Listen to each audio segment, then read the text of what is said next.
Dear students, in our last class we have already mentioned how to calculate the profit or loss under statement of affairs method. This is another model of question. Ajay keeps his books by single entry method. His position on 31st December 1977 and 31st December 1978 was as follows. Here, the details on two balance sheet dates are given.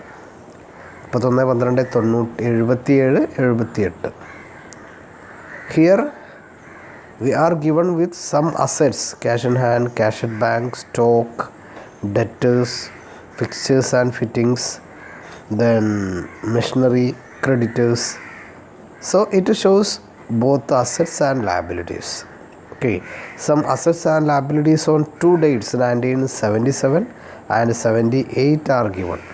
Okay, here 1977 items are taken as opening balances and 1978 items are taken as closing balances.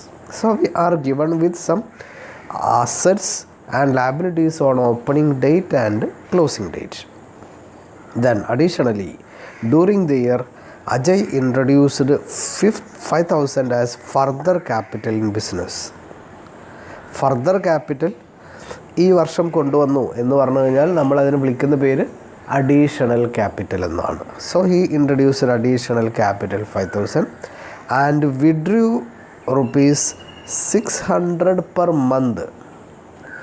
ഒരു മാസം 600 രൂപ വെച്ച് withdraw ചെയ്തു എന്ന് പറഞ്ഞു കഴിഞ്ഞാൽ next item drawings ആണ് അല്ലേ. ഡ്രോയിങ്സ് 600 × 12 7,200 രൂപ ഡ്രോയിങ്സ് ആണ്. From the above prepare statement showing profit or loss made by him for the year ended 31st December 1978. 78ലുള്ള പ്രോഫിറ്റോ ലോസോ കാൽക്കുലേറ്റ് ചെയ്യുന്ന അല്ലേ, അത് ഷോ ചെയ്യുന്ന സ്റ്റേറ്റ്മെൻറ്റ് പ്രിപ്പയർ ചെയ്യുക എന്ന് പറഞ്ഞു കഴിഞ്ഞാൽ prepare statement of profit or loss എന്നാണ്.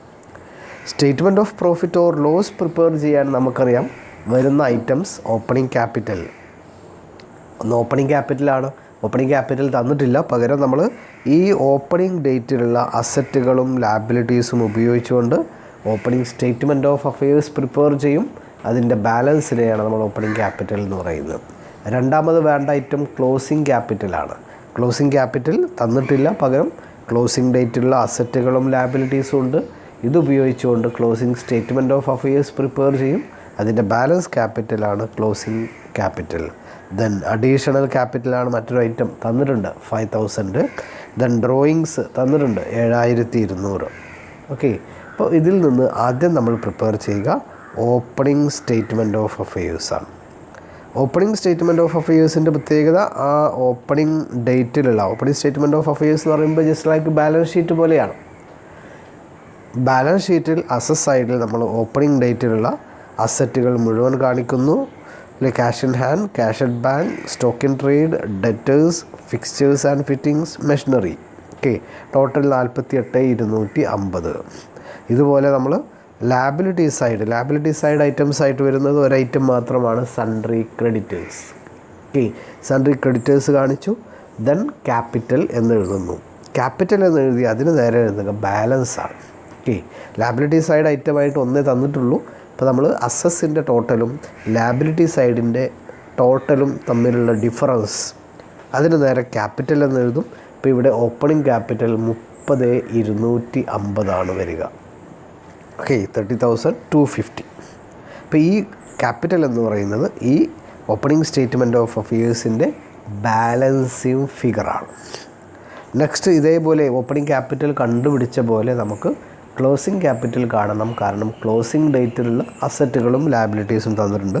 ഇതേപോലെ തന്നെയാണ് statement of affairs as on 31st December 1978. 78ലുള്ള ഒരു സ്റ്റേറ്റ്മെൻറ്റ് ഓഫ് അഫയേഴ്സ് പ്രിപ്പയർ ചെയ്യുക. നമുക്ക് ഈ രണ്ടെണ്ണം സെപ്പറേറ്റ് പ്രിപ്പയർ ചെയ്യണമെന്നില്ല.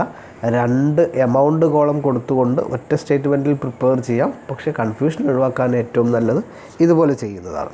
ഓക്കെ, ഇതുപോലെ അസറ്റ് സൈഡിൽ cash in hand, cash at bank, stock in trade, debtors, fixtures and fittings and machinery ഓരോ ഐറ്റംസ് എഴുതുന്നു. ദെൻ അസറ്റ് സൈഡ് ടോട്ടൽ ചെയ്യുന്നു. ഈ അസറ്റ് സൈഡ് ടോട്ടലിൽ നിന്ന് ലാബിലിറ്റി സൈഡിൽ സൺട്രി ക്രെഡിറ്റേഴ്സ് മാത്രമാണ് ഉണ്ടാവുക. സൺട്രി ക്രെഡിറ്റേഴ്സ് എഴുതുന്നു. എന്നിട്ട് ഈ സ്റ്റേറ്റ്മെൻറ്റിൻ്റെ ഡിഫറൻസ് കാണുന്നു. ആ ഡിഫറൻസിന് നേരെ ക്യാപിറ്റൽ എന്ന് എഴുതുന്നു. ഇവിടെ ക്ലോസിംഗ് സ്റ്റേറ്റ്മെൻറ്റ് ഓഫ് അഫയേഴ്സ് പ്രകാരമുള്ള ക്ലോസിംഗ് ക്യാപിറ്റൽ 3,36,075 ആണ്. ഓക്കെ, ഇപ്പോൾ ഇങ്ങനെ നമ്മൾ 2 സ്റ്റേറ്റ്മെൻറ്റുകളാണ് ആദ്യം പ്രിപ്പയർ ചെയ്യുക.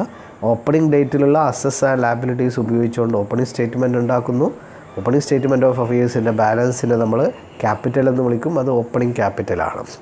ക്ലോസിംഗ് സ്റ്റേറ്റ്മെൻറ്റ് ഇതേപോലെ തന്നെ പ്രിപ്പയർ ചെയ്യുന്നു. അതിൻ്റെ ബാലൻസിനെയും നമ്മൾ ക്യാപിറ്റൽ എന്നാണ് വിളിക്കുക. അത് ക്ലോസിംഗ് ക്യാപിറ്റൽ ആണ്.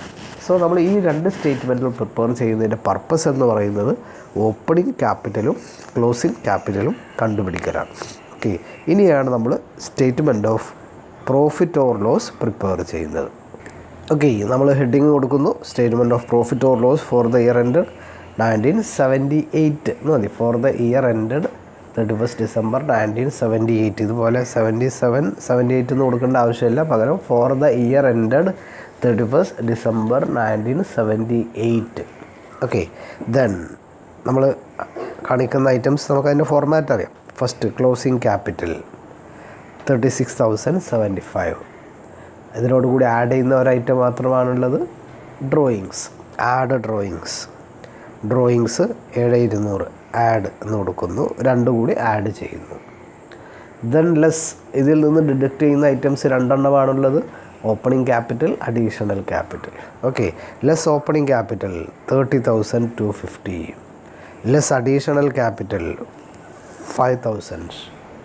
ഇത് 2 കൂടി ലെസ് ചെയ്യുക. ഓക്കെ, ബാലൻസിങ് ഫിഗറിനെയാണ് നമ്മൾ പ്രോഫിറ്റ് ഫോർ ദ ഇയർ എന്ന് പറയുന്നത്. Profit for the year 8,025. Okay, this is how we will calculate statement of profit or loss and we will find the profit or loss. Okay, ഇപ്പോൾ നമ്മൾ ചെയ്തത് എന്തെന്ന് വെച്ച് കഴിഞ്ഞാൽ ഈ സ്റ്റേറ്റ്മെൻറ്റ് ഓഫ് അഫയേഴ്സ് മെത്തേഡ് പ്രകാരം നമുക്ക് ഇൻകംപ്ലീറ്റ് റെക്കോർഡ്സാണ് കീപ്പ് ചെയ്യുന്നത്. അതുകൊണ്ട് തന്നെ എല്ലാ ഡീറ്റെയിൽസും ഉണ്ടാവില്ല. അപ്പോൾ അതുകൊണ്ട് ഉള്ള ഡേറ്റുകൾ ഉപയോഗിച്ചുകൊണ്ട് it is in the absence of real accounts in books it is not possible to prepare balance sheet of the firm. എല്ലാ റിയൽ അക്കൗണ്ടുകൾ പലപ്പോഴും സിംഗിൾ എൻട്രിയിൽ ഉണ്ടാവില്ല. അതുകൊണ്ട് തന്നെ ബാലൻസ് ഷീറ്റ് ഉണ്ടാക്കാൻ പ്രയാസമാണ്. So therefore opening and closing statement of affairs is prepared to find opening and closing capital. അപ്പോൾ ഇവിടെ നമ്മൾ ചെയ്തത് ബാലൻസ് ഷീറ്റ്, റിയൽ അക്കൗണ്ടുകൾ പ്രിപ്പയർ ചെയ്യാത്തതുകൊണ്ട് ബാലൻസ് ഷീറ്റ് ഉണ്ടാക്കാൻ പ്രയാസമാണ്. അതുകൊണ്ട് നമ്മൾ ചെയ്യുക സ്റ്റേറ്റ്മെൻറ്റ് ഓഫ് അഫയേഴ്സാണ് ഉണ്ടാക്കുന്നത് 2 ഡേറ്റിലുള്ള. അത് ഉപയോഗിച്ചുകൊണ്ട് നമ്മൾ ഓപ്പണിംഗ് ക്യാപിറ്റലും ക്ലോസിംഗ് ക്യാപിറ്റലും കാണുന്നു. ഓപ്പണിംഗ് ക്യാപിറ്റൽ എന്ന് പറഞ്ഞു കഴിഞ്ഞാൽ നമുക്കറിയാം opening assets minus opening liabilities. ഈ റൂളാണ് നമ്മൾ ഉപയോഗിച്ചത്. ക്ലോസിംഗ് ക്യാപിറ്റൽ എന്ന് പറഞ്ഞു കഴിഞ്ഞാൽ closing assets minus closing liabilities. Okay, ഇപ്പോൾ ഈ പ്രോബ്ലം ഒന്ന് തറോ ആയി നോക്കുക. നമുക്ക് we have to go through more problems. Okay, അപ്പം അതിനുവേണ്ടി ഒറ്റ പ്രോബ്ലം മാത്രമാണ് ഇന്ന് നമ്മൾ ഡിസ്കസ് ചെയ്തത്. ഈ പ്രോബ്ലം ഒന്ന് തറോ ആയി നോക്കിക്കഴിഞ്ഞാൽ അടുത്ത പ്രോബ്ലംസ് നമുക്ക് ഈസി ആയിട്ട് ചെയ്യാൻ പറ്റും. Okay, thank you very much.